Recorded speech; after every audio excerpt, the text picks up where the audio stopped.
পদূলিমুখত অসমীয়াৰ বাপতি সাহোন হেঁপাহৰ ৰঙালী বিহু।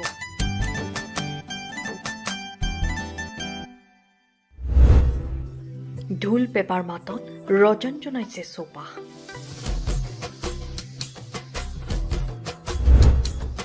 পোন প্ৰথমবাৰৰ বাবে অনুষ্ঠিত বৃহত্তৰ নশৰাই বিহু কৰ্মশালাৰ আজি অন্তিম দিন। বাপতি সাহোন হেঁপাহৰ ৰঙালীক আদৰিবলৈ সাজু হৈছে নশৰাই ৰাইজ। নশৰাই গাঁও যুৱ সংঘৰ উদ্যোগত আৰু সদৌ মৰাণ ছাত্ৰ সন্থাৰ বৰগুৰি শাখাৰ সৌজন্যত তথা বৃহত্তৰ নশৰাই ৰাজ্যৰ আতিথ্যত অনুষ্ঠিত কৰা বিহু কৰ্মশালাখনিৰ আজি সফল সামৰণি পৰে। কৰ্মশালাত বহু সংখ্যক প্ৰশিক্ষাৰ্থীয়ে অংশগ্ৰহণ কৰে। পোন প্ৰথমবাৰৰ বাবে অনুষ্ঠিত হোৱা বিহু কৰ্মশালাৰ সামৰণি অনুষ্ঠানত সদৌ মৰাণ ছাত্ৰ সন্থাৰ বৰগুৰি শাখাৰ সভাপতি সাধাৰণ সম্পাদক মুকুল গোহাঁই আৰু বিপ্লৱ গোহাঁই, দেৱজিৎ চুতীয়া সভাপতি, সদৌ মৰাণ ছাত্ৰ সন্থা তিনিচুকীয়া আঞ্চলিক শাখা, সহকাৰী সাধাৰণ সম্পাদক মিলন বৰুৱা তিনিচুকীয়া আঞ্চলিক মৰাণ ছাত্ৰ সন্থা, উপসভাপতি দিব্যজ্যোতি মৰাণ আৰু আঞ্চলিকৰ সদস্য সমুদ্ৰ মৰাণ, প্ৰচাৰ সম্পাদক অনিৰ্বাণ বৰুৱা, বিত্তীয় সম্পাদক ভিৰুজ নেওগ উপস্থিত থাকে। প্ৰশিক্ষক ফুনেশ্বৰ বৰা আৰু তাৰ্নিকা গগৈ প্ৰশিক্ষাৰ্থীসকলক সুন্দৰভাৱে একাগ্ৰতাৰে প্ৰশিক্ষণ প্ৰদান কৰে।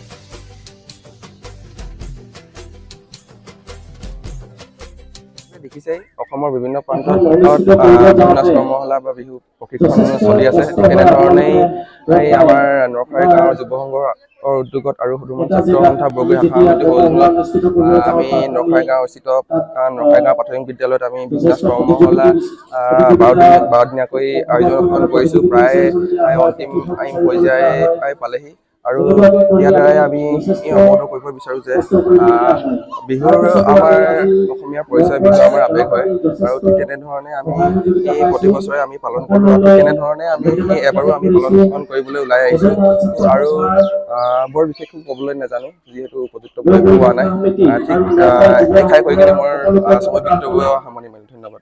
মই আমাৰ নশৰাই গাঁৱৰ গাঁও প্ৰধান হিচাপে মই নিজে বিশেষভাৱে আনন্দিত যে আমাৰ নশৰাই গাঁৱত আমাৰ নশৰাই যুৱ সংঘ আৰু সদৌ অসম মৰাণ ছাত্ৰ সন্থাৰ বৰগুৰি আঞ্চলিক সমিতিৰ তত্বাৱধানত আমাৰ নশৰাই গাঁৱৰ প্ৰাথমিক বিদ্যালয়ত যি এই নাচনী আমাৰ বিহু কৰ্মশালাৰ এই প্ৰশিক্ষণৰ কাৰ্যসূচী 10 দিনীয়া কাৰ্যসূচীয়ে অংশগ্ৰহণ কৰিছিল। আজি সামৰণি অনুষ্ঠান। আজি সামৰণি অনুষ্ঠানত আমি ইতিমধ্যে গম পাইছোঁ যে আমাৰ ইয়াত বহু কণ আমাৰ নাচনী আহি ইয়াত অংশগ্ৰহণ কৰিছে আৰু সেই নাচনীবিলাকৰ মাজৰ পৰাই ভৱিষ্যতৰ দিনত আৰু আমাৰ যিবিলাকে আজিকালি মঞ্চ বিহু হয়, সেই মঞ্চ বিহু প্ৰতিযোগীবিলাক আমি আমাৰ মাজৰ পৰা আমি আগবঢ়াই দিব পাৰিম বুলি ভাবিছোঁ।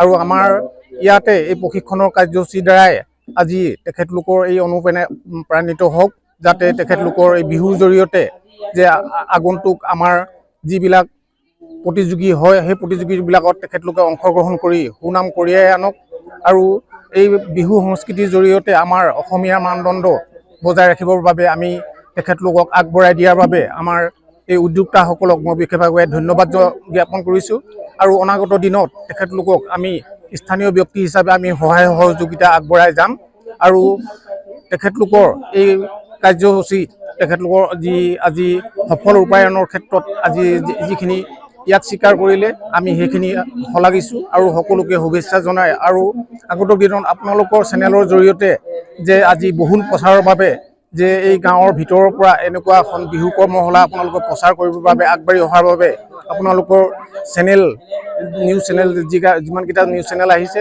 আপোনালোকলৈ আমি শুভ আৰু কামনা যাচিছোঁ আৰু অনাগত দিনত আপোনালোকৰ জৰিয়তে এই আমাৰ নশৰাই গাঁৱৰ এই বিহু কৰ্মশালাৰ বহুল প্ৰচাৰৰ বাবে আপোনালোকে ব্যৱস্থা কৰি আপোনালোকৰ এইটো স্থানীয় অঞ্চলটোৰ আগবঢ়াই নিয়াৰ বাবে আগভাগ লোৱাৰ বাবে আপোনালোকলৈ বিশেষভাৱে আন্তৰিকতা